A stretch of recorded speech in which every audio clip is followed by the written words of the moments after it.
All right, hello everybody. I thought I'm gonna do a quick check-in because I know along the way there will always be some challenges coming up. I've experienced it myself, and I know you might be currently in exactly this phase that I was in as well. And so I want to share some tips with you so that you can overcome it quicker than I did. And today I want to talk about something that I think so many of us struggle with, and that's building a routine. And as you probably know, that's especially difficult in the beginning because it's something new that we are doing, right? We already have our established routine, and now we are starting something new, and suddenly we have to change up our routine to accommodate for this new thing. And if we don't do it, then we just go back to our old routine and we wonder, like, why can't I do this new thing that I wanted to do? So in this way, it's fitness for us. And so I want to share some tips with you that really have helped me to establish the routine that I have nowadays. And of course, fitness is a very, very big part of that routine. So the very first tip I want to give you, and you will hear me saying this over and over again for basically everything that will come up, and that is to create a strong why for yourself. So what do I mean with that? You know, the strong why, it's your reason why you started this in the first place. And at its core, it needs to be something really strong and something that hypes you up emotionally. Because if it doesn't do that, it's not gonna move you to do something new. And you know, it can be many different things, and you have to find your own one. But just to give you a few examples, you know, some people, their why is to be able to move better to play with their kids, or to not have back pain every time they carry their kids. And maybe some other people, they are just so frustrated with not liking what they see in the mirror that it becomes such a strong feeling that becomes their why to make a change. And so every time they don't feel like doing it, they remember, I don't want to feel like this anymore. And boom, they have a different motivation, a different drive to go out and do their workout or to eat healthier. And so I invite you to ask yourself this question. Why is this important to me? Why is going to the gym important to me? Why is gaining muscle or shaping up? Why is this important to me? And the very first answer that comes up, record that one, because that's what you responded to. But then I want to challenge you to dig deeper and ask yourself again, well, why is that important to me? Why does that matter? Because oftentimes in the beginning we say, I want to look better, or you know, I want to lose weight, or I want to gain weight, or whichever one it is. But it's often very superficial or very broad. And once we actually start digging deeper and keep asking ourselves why, then we're going to get down to the nitty-gritty, to the emotions. And at some stage you will have a moment where you kind of get choked up, you feel emotional, and you see there's so much more behind just looking good or just gaining weight or just losing weight. Because maybe it's something that you have wanted for yourself for such a long time, and showing yourself that you can do it makes you believe more in yourself. Really, this is something that is unique to everybody. So ask yourself this question. Why is this important to me? Why does it matter? And how different will I feel when I achieve this, what I have in mind, this goal? And this actually leads me to the second piece, or the second tip that I want to give you. And that is creating a goal. And here we have to differentiate a little bit, because oftentimes we have this big goal. I want to, you know, we maybe see somebody on Instagram who has been training for 10 years and they have an amazing physique. And our goal is to look like that. And then once we start training, after 2 weeks, 1 month, yeah, of course we're not going to look like this person that has trained for 10 years, but because we compare ourselves with that, and it's this long-term goal, we might feel that this is never possible to reach. And so it is very important to have a long-term goal, but it is also very important to have a short-term goal. And then once you have achieved that short-term goal, you will see, oh, I'm making progress. There's something going on here. And this actually then creates more motivation for you. And then once you have achieved the short-term goal, it should be a smart goal, but the short-term goal, then you're setting a new goal and a new goal.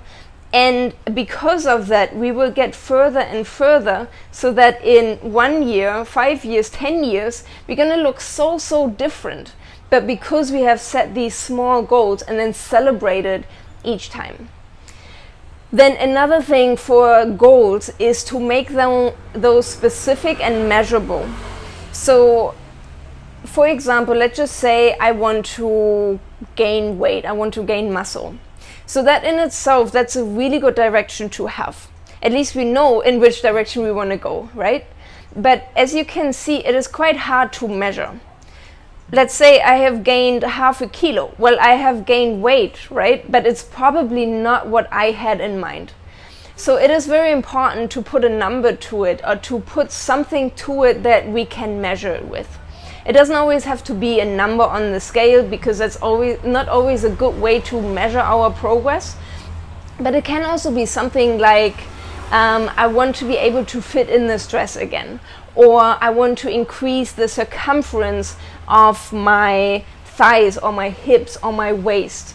Increase or decrease, of course, depending on which direction you want to go. It can also be, increasing your overall muscle mass or decreasing your level of body fat. So I'm just giving you a lot of examples here, and I want you to look for yourself. What do I actually want to achieve? And then again, look at a shorter time frame. So instead of, let's say I want to gain 10 kilos, I want to lose 10 kilos. Let's start with 1. Let's start with 5, because this is something easier to achieve, and it gives you a positive stimulus, because now the brain is like, oh, I have achieved this. Okay, I can move in this direction. Let's keep going. Whereas if we have this long-term goal and we don't move towards it, or we haven't achieved it in 2 weeks or 4 weeks, then it just feels like, oh, no matter what I do, I don't get there. So again, short-term goals also have a long-term goal, but short-term goals make them measurable and make them specific. And of course, while you're watching this, write this down. You can pause this video, write it down, because this is really important. This is your journey, and these tips have really helped me make the changes that I made to my body, to my mindset. And everybody goes through these phases, but if we have the right tools, we can also overcome that and keep going. So I'm gonna look at my notes here. Then another thing, well, we're talking about routine, and what I did so far was just talking a lot about reasons and goals, and because this is the foundation for us. And as I said, it is so important to have this foundation, but of course it's also not everything. So there's another few tools that will help us build this routine. And so the tip number 3 that I want to give you is to assess your day. Assess your day for time, basically your schedule, and then also assess it for your energy levels. Because some people are more energetic in the morning and some more in the evening. And just knowing that for yourself and then be able to work with that can be very important for your routine.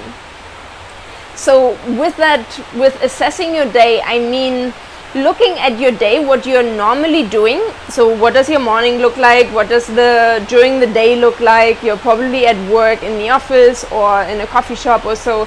And then what does your evening look like? And where in those time, where is maybe the best, the time that you can free up the easiest?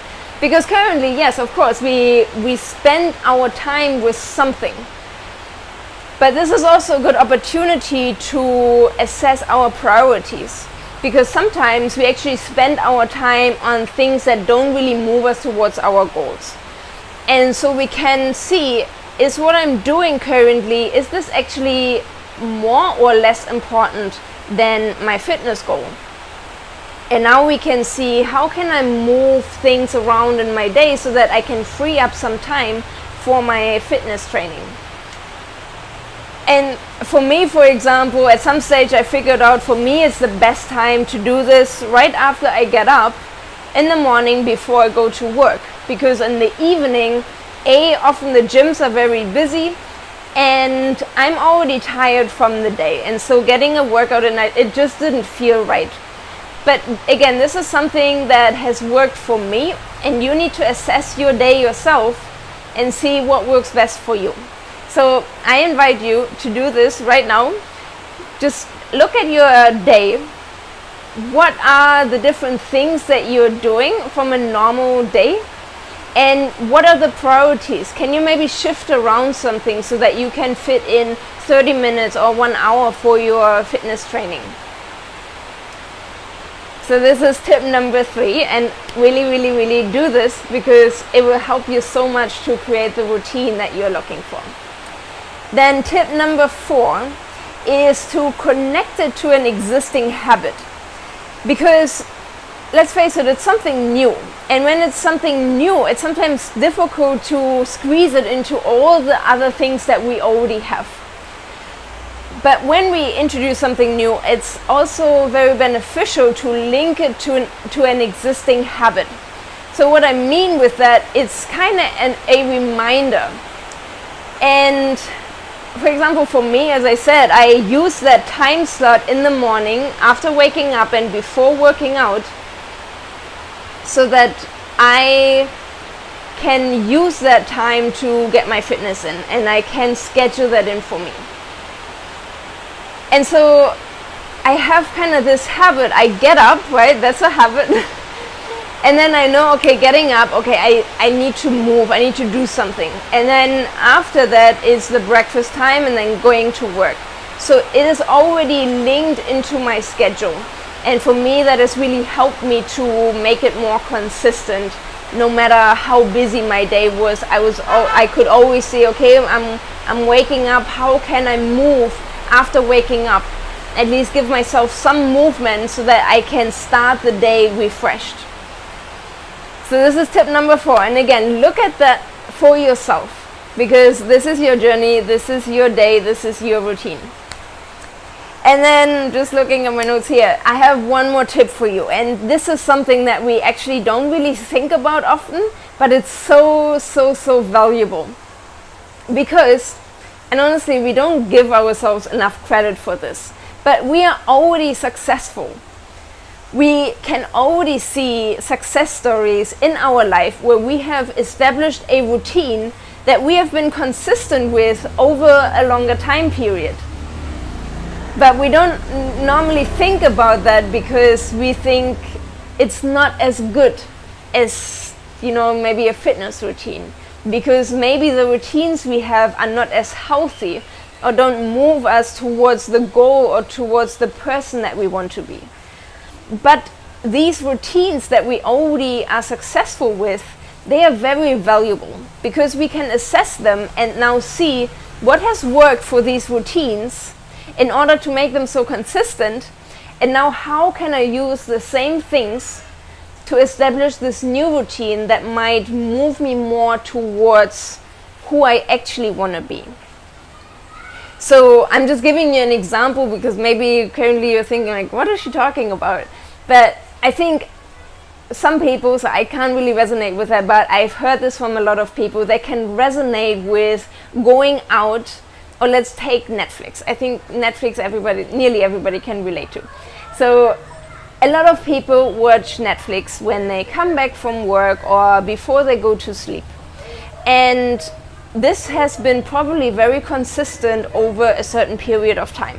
So let's just say for the last 2 years, in the majority of days in a week, so at least 4 or 5 days during the week, we have come back home from work and then maybe made some food, and then went onto the couch and watched some Netflix for 1 or 2 hours or so. And now we can see, well, this has been very consistent, right? Because we've done that for the last 2 years. Now we can look at what made this so consistent. What are the different factors that kept me doing this over and over again? So you can maybe look at, how did it make you feel? Well, maybe it relaxed you after a very stressful day of work. You can also ask yourself, well, what are the factors that keep me going back to this? And yes, Netflix is very addictive, so they're doing a very good job. But now you can also look at, how can I replicate that for my own new routine?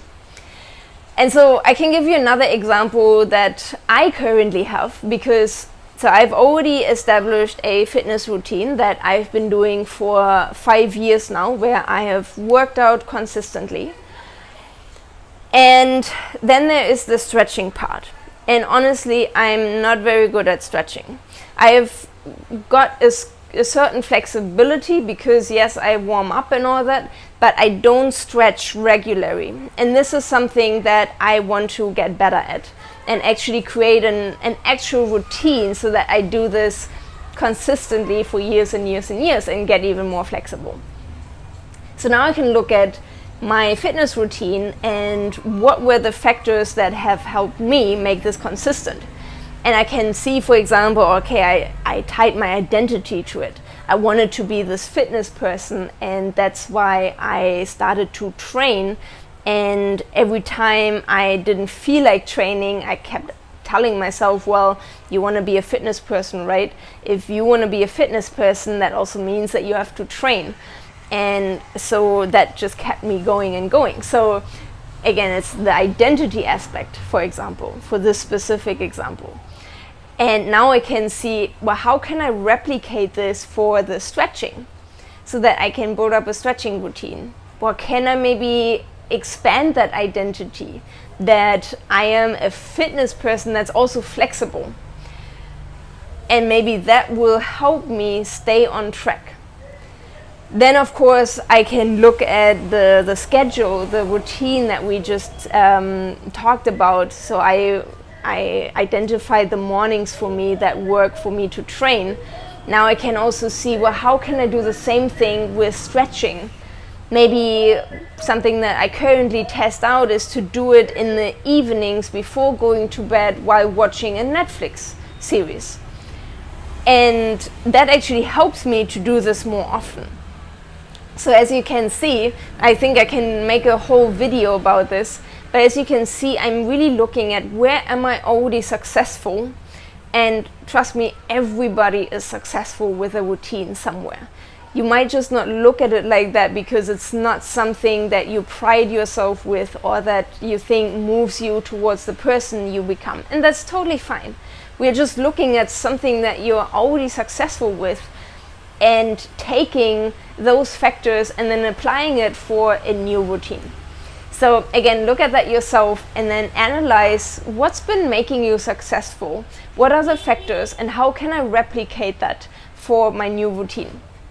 So this was tip number 5 for you, and this is for this video, it's all, but I'm gonna do more of these because, as I said in the beginning, I know these challenges come up, and that is totally normal because it's life. Life happens. Life has ups and downs, and we're not always perfect, and we're not always 100%. And again, it's totally fine, and everybody goes through this. But the important thing is that we have tools to get us back on track. And also not beating ourselves up if we fall off a little bit, if we maybe haven't figured out our routine completely yet. It's a process, right? And so if you are falling off also, just one thing to know, you can always get back on track because you've already been on the track, right? So you can just go back on it. And I'm actually going to make another video on this that helps you in case you've fallen off a little bit, that gets you back on track.